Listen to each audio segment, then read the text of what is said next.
Hello, my dears. It's Tuesday and it's the 29th of October. I have about half an hour, so I thought I'd go through some of my fan mail.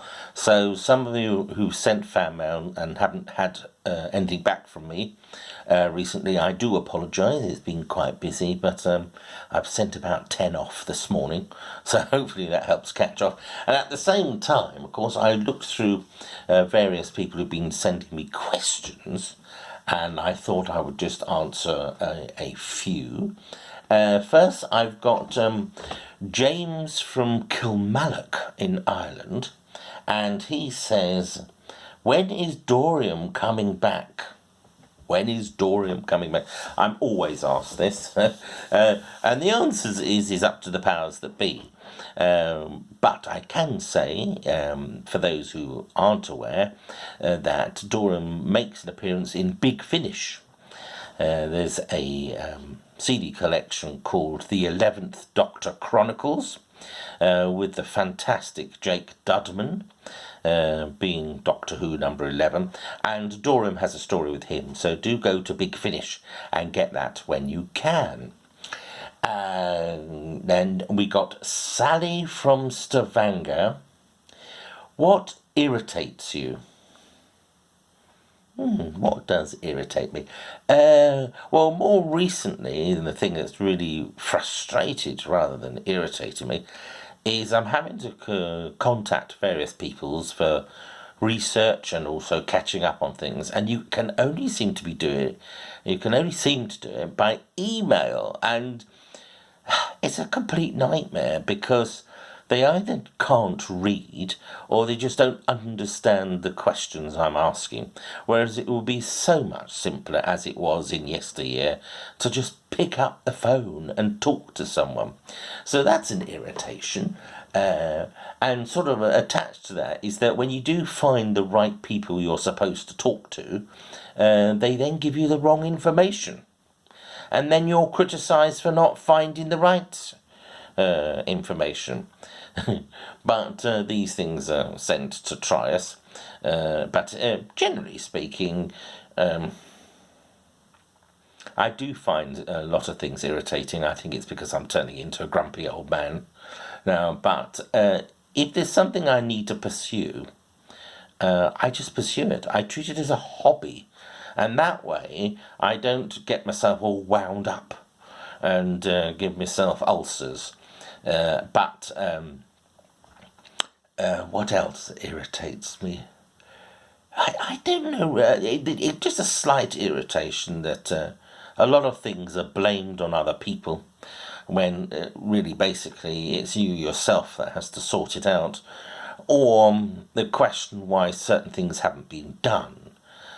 Where I live, we over the weekend had some major flooding, and it turns out that the drains have been blocked by the autumn fall. So there's these golden leaves are beautiful, but they do block up drains and things, so that's caused problems. So the question is, why isn't there foresight in clearing the drains, or why can't they just clear the drains, or at least brush away the leaves sooner? Is my question, and that way we wouldn't have to go to canoe to get ourselves to the station. Finally, I've got Ruth here from Braintree in Essex. Hello, Ruth. She says, what second jobs have you had? This is based on the Katie Jarvis story, the actress in EastEnders who's been found doing some, I think it is security work somewhere, wherever she lives.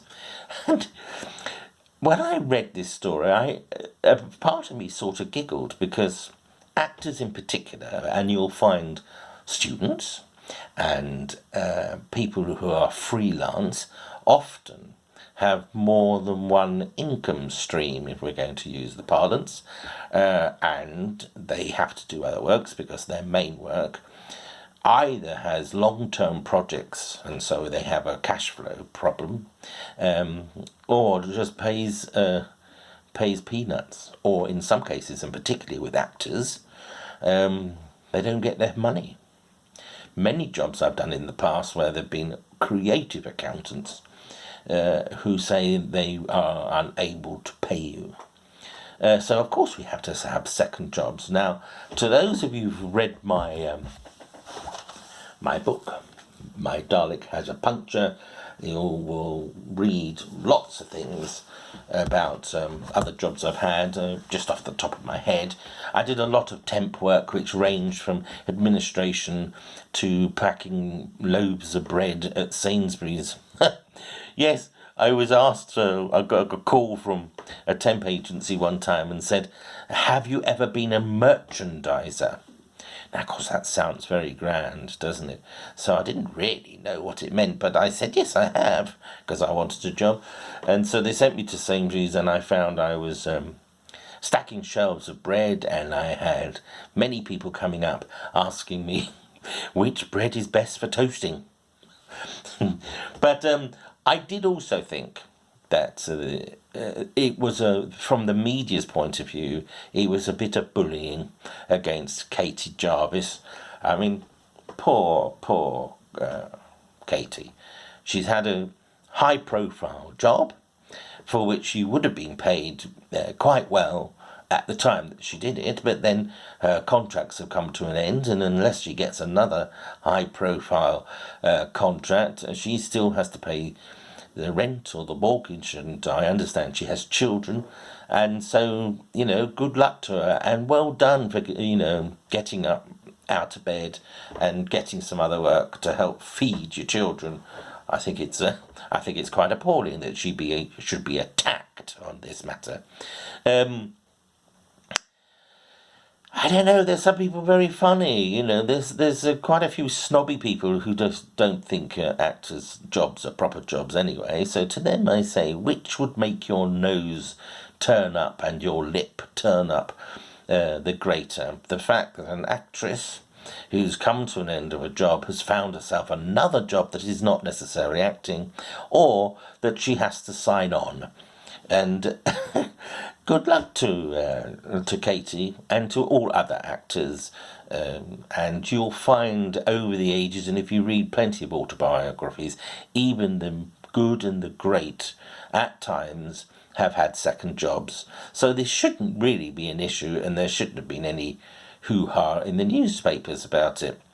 Well, I think I better turn off now, otherwise I shall start stamping on other soapboxes. But thank you for your questions, James, Ruth and Sally. Thank you to everybody else who send in questions. Do keep them coming, and I'll do what I can do.